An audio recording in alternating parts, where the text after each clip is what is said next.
Hello प्यारे बच्चों, कैसे हो सभी? आई होप सभी बहुत अच्छे से होंगे। हम कर रहे थे अपनी हनी सकल बुक इंग्लिश की, जो कि हमारी फर्स्ट बुक है। उसके हम 2 चैप्टर और एक पोएम कर चुके हैं। आज हम कर रहे हैं उसकी सेकंड पोएम, जो कि हमारे सेकंड चैप्टर के बाद में है।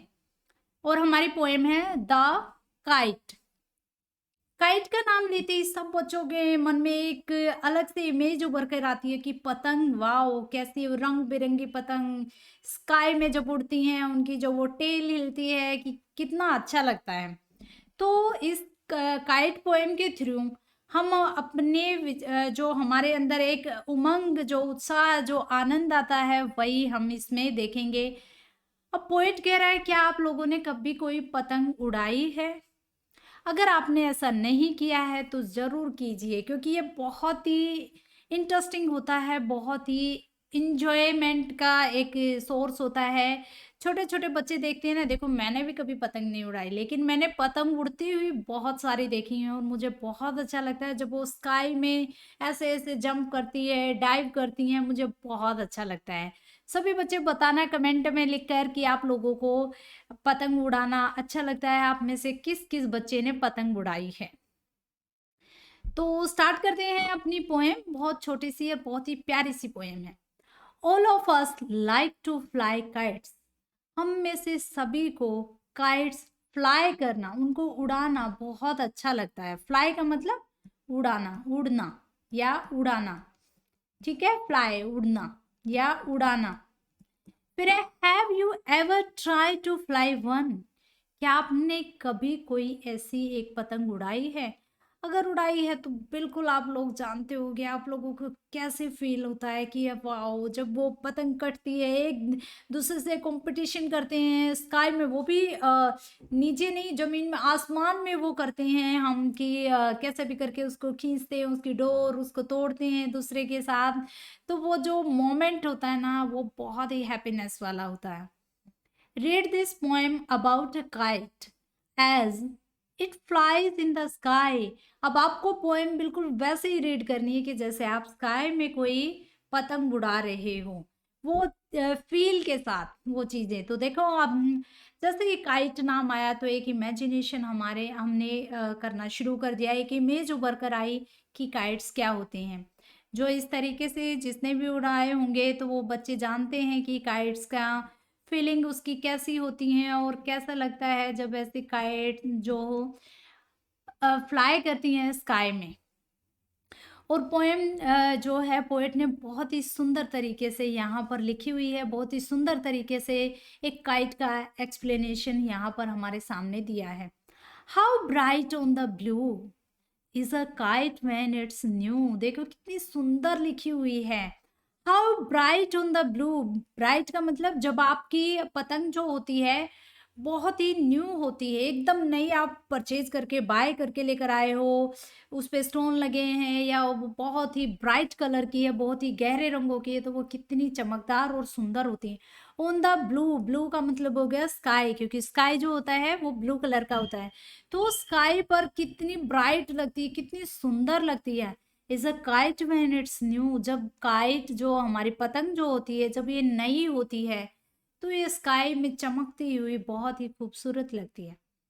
With A dive and a deep, dive का मतलब हो गया जब आप ऊपर की तरफ उठते हो, नीचे की तरफ ऐसे जाते हो और ऐसे डाइव करते हो, डिप एंड डाइव ऐसे ऐसे करते हो। तो डिप एंड डाइव जब आप करते हो तो जब हमारी पतंग हवा के साथ ऐसे ऐसे करती है तो कितना अच्छा लगता है।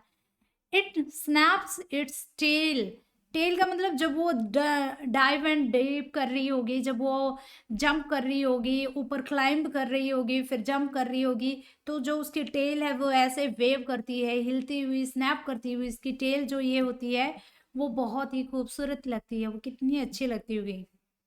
Then soars like a ship, soars का मतलब हो गया जैसे शिप से उसकी तुलना की गई है कि जैसे पानी में शिप तैरता है बिल्कुल कामली स्मूथली ऐसे, तो ऐसे ही सोर्स का मतलब हो गया फ्लाई करना या तैरना। हवा में हमारी पतंग जो होती है वो बिल्कुल शिप की तरह फ्लाई कर रही होती है। शिप इतने गहरे समुद्र में आराम से जा रहा होता है। तो ऐसे ही इतने बड़े एटमॉस्फेयर में, हवा में हमारी जो पतंग है वो इतनी मस्ती से लहरा रही होती है, तैर रही होती है। सोर्स का मतलब हो गया एक तरह से फ्लाई करना, लेकिन यहाँ पर उसका मतलब हो गया उड़ना। वैसे तो होता है सोर का मतलब तैरना।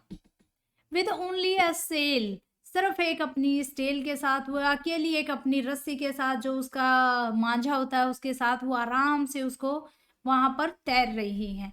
As over tides of wind it rides, जैसे जैसे हवा जैसे तेज चलती, ओवर टाइड्स एकदम से, ये रस्सी जो होती है जब हवा तेज चलती है या कम चलती है, हम उसकी रस्सी को टाइट कर देते हैं, फिर लगता है कहीं कट ना जाए, धीरे धीरे उसको लूज करते हैं। तो जैसे जैसे हवा नीचे आई, हवा कम हुई, हमने उसको खींचना शुरू किया, फिर से हवा तेज चली तो हमने अपना जो मांझा होता है उसको धीरे धीरे रोल करके छोड़ना शुरू किया। तो ये सारी बातें पोएट हमें एक पतंग के माध्यम से बता रहे हैं कि कैसे वो मोमेंट जो होता है हैप्पीनेस का, हम उसको कितना एंजॉय करते हैं। क्लाइम्स टू द क्रेस्ट, अब वो आराम से ऊपर की तरफ जाती है, ऊपर की तरफ चढ़ रही है। Of a gust and pools, gust जो हो गया हवा का एक गोला टाइप जो बन जाता है, जो धुआं सा है, कि किस तरीके से वो उसमें हम उसको खींचते हैं, उसको एकदम से पुल करते हैं, फिर छोड़ते हैं हवा के इस तरीके से झोंके में। जैसे जैसे हवा बहती है, हमारे माइंड में ये भी होता है कि कहीं कोई हमारी पतंग को काट ना दे। ये भी आता है कि सबसे ऊपर हमारी पतंग फ्लाई हो, उसको धीरे धीरे हम कभी लूज करते हैं, कभी टाइट करते हैं उसकी रस्सी को। Then seems to rest as winds fall, उसके बाद हमें लगता है कि जैसे जैसे हवा कम हुई तो आराम से स्मूथली वो बह रही है, बस उसको हम कुछ नहीं कर रहे, बस उसकी रस्सी को हल्के से पकड़े हुए हैं, हम हिला डुला भी नहीं रहे, मांझे को भी हम छोड़ नहीं रहे, टाइट नहीं कर रहे। तो जैसे जैसे लगता है कि हवा कम हुई, फॉल्स का मतलब स्टेबल हो गई, गिर गई, हवा तेज नहीं चल रही, तो हमें लगता है हमारी जो पतंग है वो आराम से फ्लाई कर रही है, जैसे कि रेस्ट कर रही हो। When strings goes slack, you wind it back, लेकिन जैसे ही हमें लगता है कि हवा फिर से आ गई है और हमें लग गया कि हवा की वजह से, हम तेज हवा के झोंके की वजह से हमारी पतंग की डोर ना कट जाए, हमारी पतंग फट ना जाए, तो इस वजह से हम क्या करते हैं, अपनी पतंग की डोर को, उस स्ट्रिंग को, उस रस्सी को फिर से लूज या टाइट करना शुरू कर देते हैं। And run until a new breeze blows, और उसको कैसे रखते हैं हम, तब तक एज इट इज रखते हैं जब तक कि हवा का झोंका फिर से वापस वैसा ही ना हो जाए। ब्रीज ब्लोज, ब्रीज का मतलब हो गया हवा, ब्रीज हवा पवन, और ब्लोज का मतलब हो गया बहना। तो फिर से जैसे हवा का झोंका जो हवा फिर से तेज या कम जो बह रही है, पहले वाली स्थिति में नहीं आती, हम तब तक अपने रस्सी को उसके टाइट करके रखते हैं या लूज करके रखते हैं। And its wings fill and up it goes, और जैसे ही इसके विंग्स भर जाते हैं, विंग्स कैसे, देखो हम पतंग के विंग्स तो होते नहीं, लेकिन फिर भी हम एक इमेजिनेशन करते हैं कि जैसे हवा में वैसे फड़फड़ा रही है, तो कहीं ना कहीं जो उसके टेल जो है वो हवा से भर जाती है, पूरी तरह से उसके विंग्स भर जाते हैं, तो वो एकदम से ऊपर की तरफ जाती हैं। How bright on the blue is a kite when it's new, कितना सुंदर वो नज़ारा होता है कि जब इतने सुंदर आकाश में जो ब्लू कलर का है, उसमें हमारे रंग बिरंगे पतंगे जो कि नई है, ब्राइट कलर में है, वो बहुत ही सुंदर लग रही है।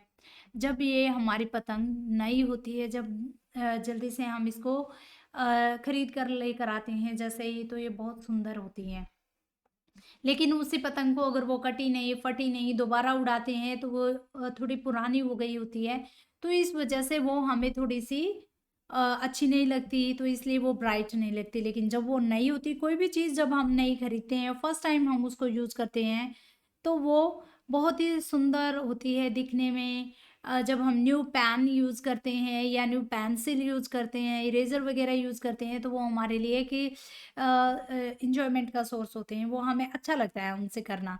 लेकिन जैसे ही हम कई बार उनको कर चुके होते हैं, उनसे काम ले चुके होते हैं, तो फिर हम यूज़्ड टू हो जाते हैं, वो चीज़ें फिर हमें लगता है हाँ, ठीक है। But a regular thing you never will see. लेकिन जो चीज़ जो टोन हो गई है, जो वो टोन हो गई है, जो पुरानी चीज़ हो जाती है, उसको आप कभी देखना पसंद नहीं करते। आपको नहीं लगता, आप मान लो आपकी पतंग टूट गई है, आपने डोर उसकी बहुत ढीली छोड़ दी है, किसी ने जल्दी से अपने मांझे से उसको खींचा और पतंग टूट गई, किसी पेड़ में अटक गई, किसी वायर में अटक गई, वो फट गई, तो आप उसको दोबारा देखना नहीं चाहोगे, उसी पतंग को पेड़ से या उस डोर से उतार कर नहीं लाना चाहोगे।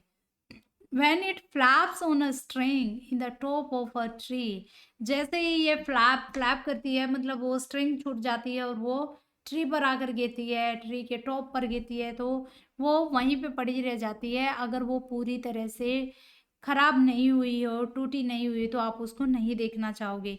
तो ये बहुत ही अच्छी पोएम थी। पोएट ने इस काइट्स के माध्यम से, इस पे जो ये पतंग है उसके माध्यम से हमारे जो जीवन की छोटी-छोटी खुशियाँ होती हैं, उसके बारे में बताने की कोशिश की है कि एक पतंग जो उड़ाने का जो एक्सपीरियंस होता है, वो भी हमारे लिए कितनी हैप्पीनेस दे सकता है, हमें कितना एन्जॉयमेंट वाला वो मोमेंट होता है, वो एक्ट होता है।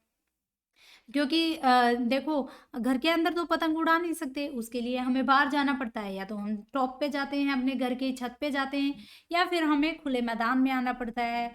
और हम अकेले उड़ा रहे होते हैं, तो भी हम जो हमारे हाथों की एक्सरसाइज कर रहे हैं, वो भी हो रही होती है। और बार-बार हम आसमान की तरफ देखते हैं, एक तरह से हम एनवायरनमेंट का, नेचर का भी लुत्फ़ उठाते हैं, तो ये एक्सपीरियंस बहुत ही अच्छा होता है। एक बार आप काइट फ्लाई करके ज़रूर देखिए। जिस भी बच्चे ने ट्राई नहीं किया, तो वो ज़रूर ट्राई कीजिए आप लोगों को, और फिर कमेंट बॉक्स में लिख कर बताइए आप लोगों का एक्सपीरियंस कैसा रहा, आप लोगों को कैसा फ़ील हुआ। ये पोएम लिखी हुई थी हैरी बेन द्वारा। इसके पोएट हैं हैरी बेन, जो पोएम लिखते हैं उनको पोएट बोला जाता है। इसके ये क्वेश्चन आंसर हैं, ये कुछ ये हम नेक्स्ट वीडियो में करेंगे। तो ये थी हमारी पोएम। तब तक के लिए bye bye. Keep watching, have a great day, God bless you, stay safe, stay healthy. Bye बच्चों।